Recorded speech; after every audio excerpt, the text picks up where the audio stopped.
May I come in, sir? जी आइए. Good evening, sir. Good evening, ma'am. Good evening. Please take your seat. Thank you, sir. Yeah, Mr. Abhishek Kumar Jha. Yes, sir. Abhishek, English is going to be your preferred medium. Yes, sir. Abhishek, I want you to introduce yourself to board. Sir, my name is Abhishek Jha. I belong to Darbhanga, Bihar, from the Mithila region. I have done my schooling there. After that, I went to IIT Roorkee to do my BTech in Production and Industrial Engineering. After that, I worked at Bajaj Auto as a GT for 6 months, and since then, I have been preparing for this exam. You did your production engineering, and you were in a production line when it comes to Bajaj thing, right? Then if it was your core area, why you left it? Bajaj is a good employer. Yes, sir, it is a good employer. But sir, I had my eyes on CSE since the last year of my campus because I wanted to come into government service. I tried to balance my preparation along with my job, and since it was not possible, that's why I left the job. Okay. And you have taken anthropology as your option. Yes, sir. When we talk about languages, yes, sir. What is the anthropology of language? Is language natural to human race, human species, or natural language is kind of an invention of human species? So language has both components, and they are cyclical in nature, so to say. Certain areas of the brain, like Broca's and Wernicke's area, developed to allow us to express our thoughts in a better manner as compared to primates. However, culture also influenced language use, and it in turn affected the development of our brain. So it can be said to be a balance of both. When you were introducing yourself, you mentioned yourself from a Mithila region. Yes, sir. You have also mentioned that you like Dinkar's poetry. So yes, you understand Hindi also. Yes, sir. I mean, Hindi is something you're passionate about. Yes, sir. So tell me, what is the relationship between Hindi and Maithili?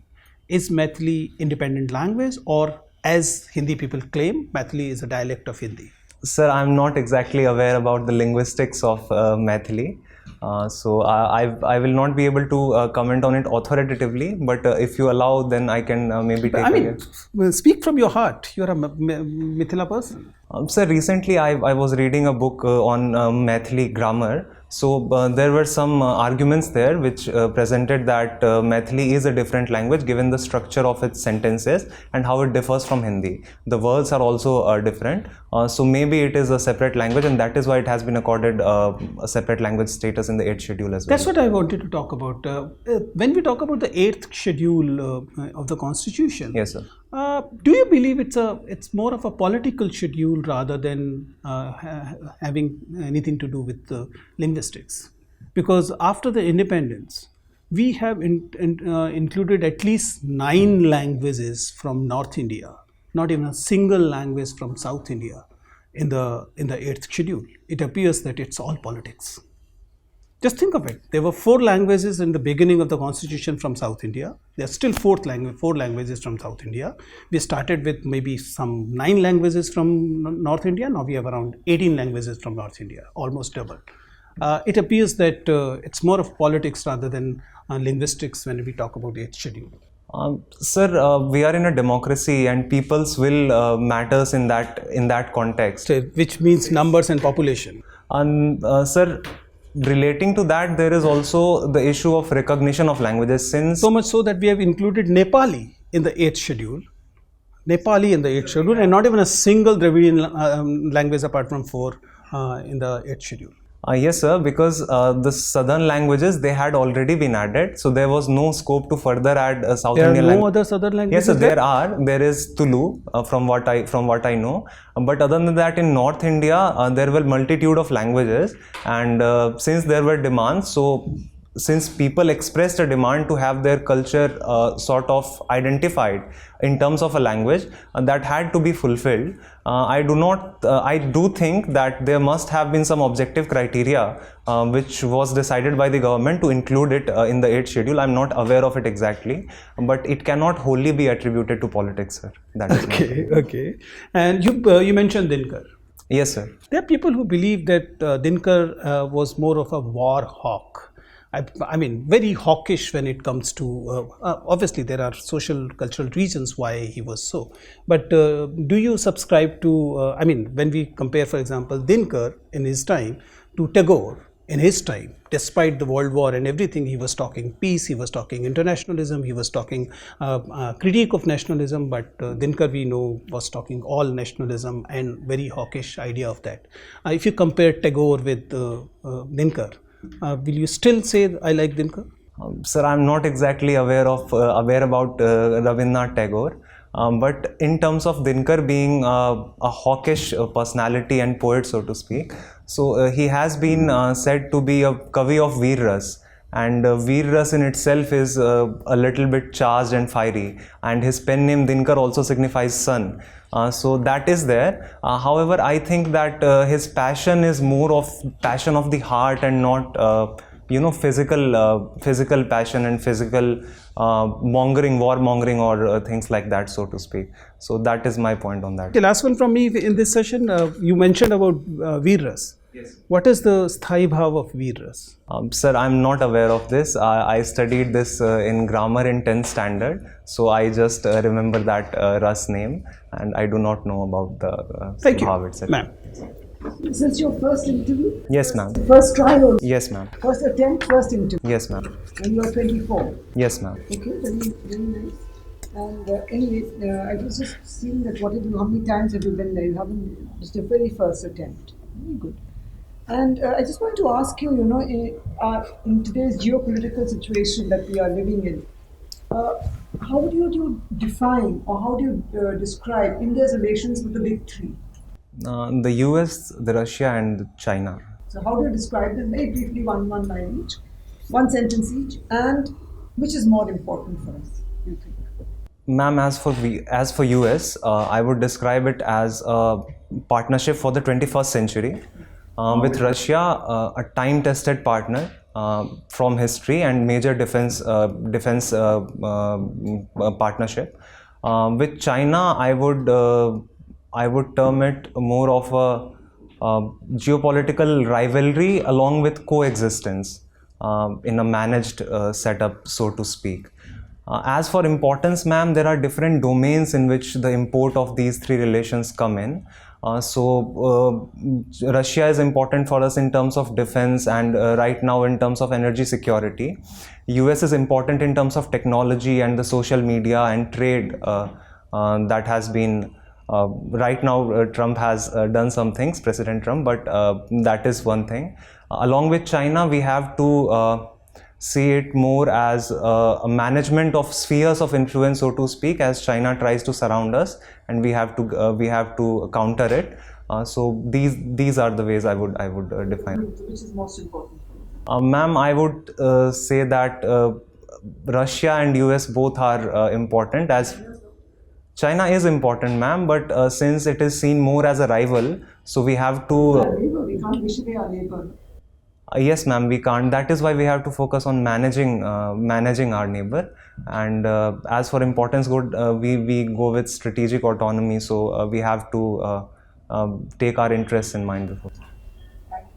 Thank you. Can you discuss about some of the special things which were recovered from the Sarai Nahar Rai or Rakhi Ghadi or Burj Home? Sir, from Burza Home, it was a Neolithic site. So there was pit burial which was discovered. There was also a mark of a surgery in the molar, which is significant because it is sort of a primitive surgery that was done. Also, the burial was along with a dog, so it shows that dog had been domesticated and it was living closely with man. So, sir, these are the three things that I remember right now. Is there any difference between Homo sapiens and Homo sapiens sapiens? Sir, I'm not exactly aware of the difference between those two. However, as far as my information goes, there was attempt to further subcategorize Homo sapiens, but it is not accepted academically right now. That is my awareness. There are some famous books written by Harari. Yes, sir, Harari. Have you studied any of the Homo Deus or? No, sir, I have not got a chance to read those books. No, okay. Can you explain about the annealing and tempering process in industrial engineering? No, sir. I'm not. Annealing and tampering. I'm right now not fully aware of those, sir. I cannot fully recall. Yes. And tell me something about the various minerals which are available in plenty in India. The areas where the minerals, Okay. where you can extract the metals. Like which one is the more prevalent, like bauxite or your copper? So what are the mineral ores available in India?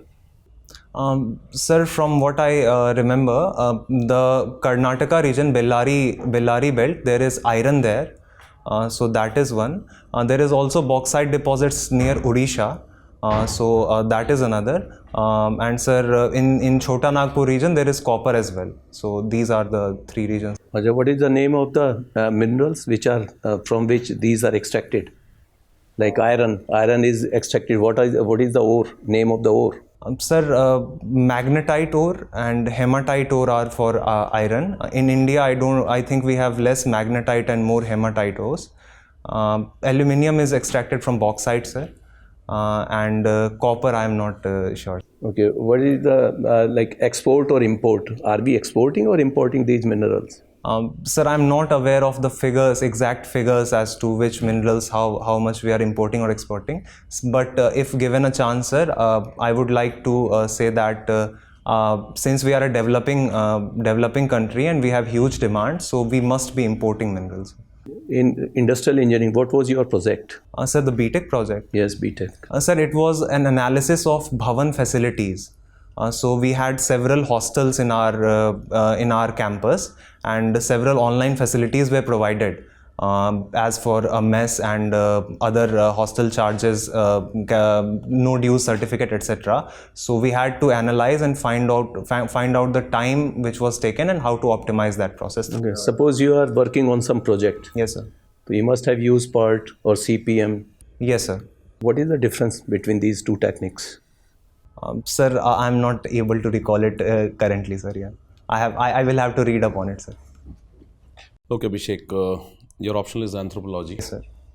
Have you heard the term broad spectrum collection? No, sir, I have not. Okay. What exactly was the culture in the transitional phase from Paleolithic to Neolithic? Sir, from Paleolithic to Neolithic, the phase is called Mesolithic. And its culture is defined by the Mousterian tool tradition, sir. Sir, it was a flake tool technology, and there was use of fire and hunting, etc. So this is what I remember about that. And what was the culture of Middle Paleolithic? Sir, I think I have mixed those two. I'm sorry. And what is Mesolithic then? Sir, I'm not able to recall right now. You might have studied tribal anthropology. Yes, sir. Can we consider tribal cultures as backward? Because mostly the government is trying to bring about development in the tribal areas. So is there a preconceived notion in the minds of the administrator or the administration that the tribal cultures are backward? Do you agree with that kind of mindset? Sir, firstly, I do not think I would agree that tribal cultures are backward.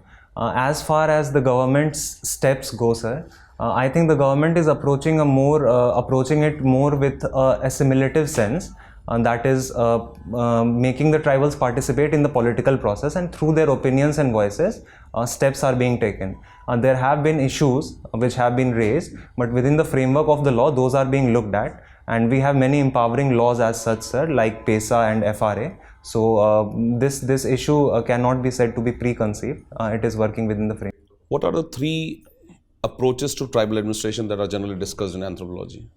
Sir, first is isolationism, second is assimilation, and third is integration, sir.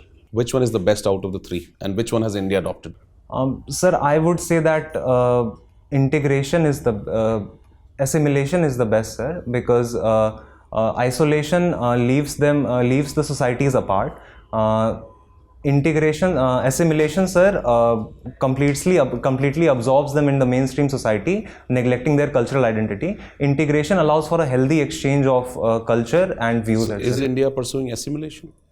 No, sir. India is pursuing integration, sir. In the last response, I mistakenly said that. So assimilation is more of about you making the tribals leave their culture, adopting the mainstream culture. Yes, sir. What are the two very important provisions in the Indian Constitution related to tribal administration? Sir, first would be Article 15. That is no discrimination on the basis Two of. standout principles. Sir, one would be reservation for scheduled tribes in the political legislatures, and sir, second would be I'm unable to recall right now, sir. Do you remember 5th schedule and 6th schedule? Yes, sir. I'm sorry. Yes. Do you think the Tribal Advisory Council that is created out of the 5th schedule, Yes, sir. is it any relevant today? Sir, Tribal Advisory Council under 5th schedule was provided so as to let the tribals voice their opinion regarding the developmental activities in their areas. Okay. And sir, I think I'm not exactly privy to the functioning as currently as to how they are functioning, but there have been issues that they are politically hijacked to wade through projects, etc. So this needs to be looked at, sir. Your mains examination center was Lucknow, I guess. Yes. Who is the very famous anthropologist from Lucknow? Sir, I think it is Professor D.N. Majumdar. Okay. Who else? Who is presently, you might have studied some of the books. Sir, I'm not able to. Nadeem Hasnain, sir. Okay.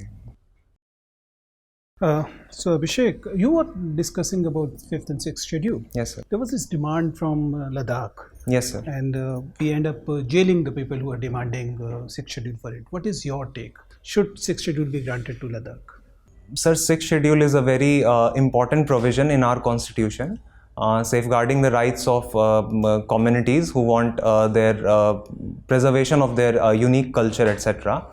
Sir, as for the Ladakh jailing of people, it was followed the violence, and violence can never be condoned, sir. So that is one point. Secondly, sir, the MHA is holding discussions with the Ladakh council and representatives. So I think based on objective parameters, it can be provided. What is your opinion? Do you believe that Ladakh is a good candidate for 6th schedule? Sir, You're evading responsibility of taking opinions.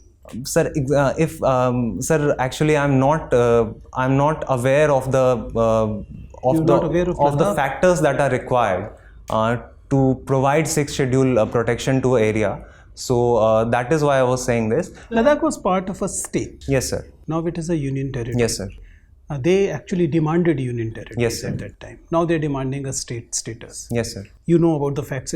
You cannot say, I don't know the facts now. Yes, sir. Should Ladakh be a state? Popular democratic will should prevail in any region, any part of the country. If the national security issue can be taken care of while providing the state status, then I would stand for it, sir. Because Sikkim with similar population, in my understanding, has been provided. So I do not see any reason why it can't be provided. Good. Nice talking to you. Your interview is over, Abhishek. Thank you, sir. Thank you. So, Abhishek, it is your first attempt, Yes, right? Sir.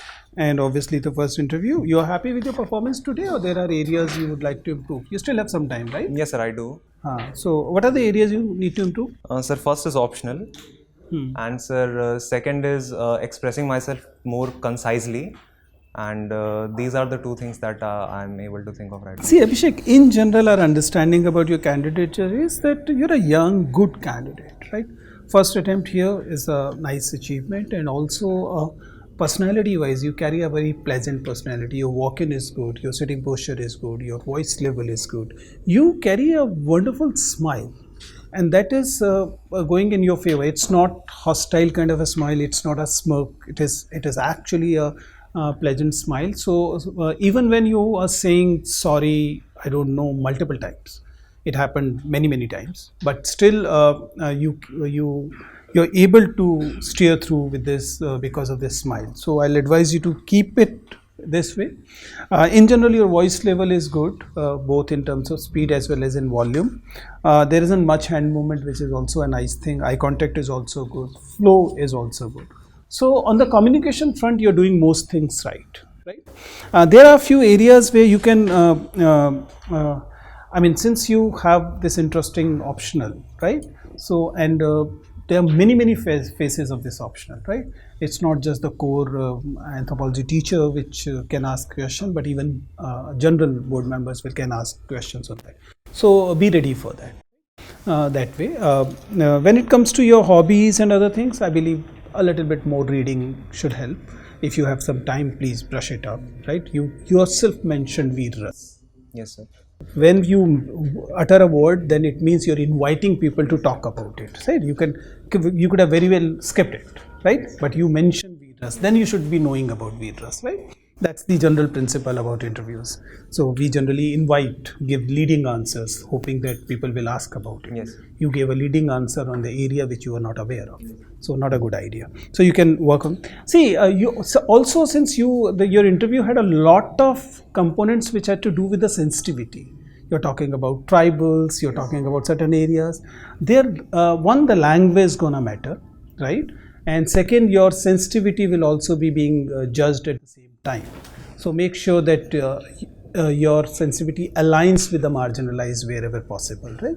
You're talking about tribals, then it should appear that you're talking in an empathetic tone about tribals. You're talking about belongingness with the tribal, not like somebody other else, right? That. So these are few things you can take care. Otherwise, communication and knowledge part is okay. There are few places where you need to brush up that you already know, but there's no point listing these things, because if I list 5 things, there can be 7 more things about it. So just use whatever time you have to brush up your knowledge. But communication wise, the only thing you need to worry about is that you're not peaking too early. You're performing well, but I've seen this tendency in the candidates who peak early. So they are not at their peak when they are appearing in the D-Day, right? So if you believe that this is your peak, then you should start working on the sustaining it for a long period of time. Or otherwise you will face this, that when it matters the most, you will not be at your peak, right? Generally, interview preparation sees it a lot. So be careful about that, right? One suggestion would be, let's say sir asked you the question on making a decision about according the 5th schedule status to Ladakh. So there can be clearly one-sided opinions in them. You can choose, sir, it should be given, it should not be given. If it should be given, why it should be given, you should be already prepared with that. Why it should not be given, then you should have clear. You cannot just avoid the responsibility like sir said. So that thing actually, if you see the interview syllabus or what they have mentioned about it in the note, Yes, sir. they tell you to take a view on conflicting. Yes, sir. Right? Yes, sir. So that is what is very important. For example, if I ask you the question, should we remove AFSPA? So there has to be a guarded, calculated thing that why is AFSPA required in the first place? So you need to think in that direction. Okay. For anthropology, This is not always a good strategy, especially if the board member is saying, I am looking at you, whether you can own responsibility of taking a decision. I mean, you don't stand a chance by evading answer now. Giving a wrong answer will be admitted. कोई बात नहीं, आपने उसको substantiate कर दिया, it works, right? हाँ, right? All the best. Thank you, sir. Thank you, ma'am.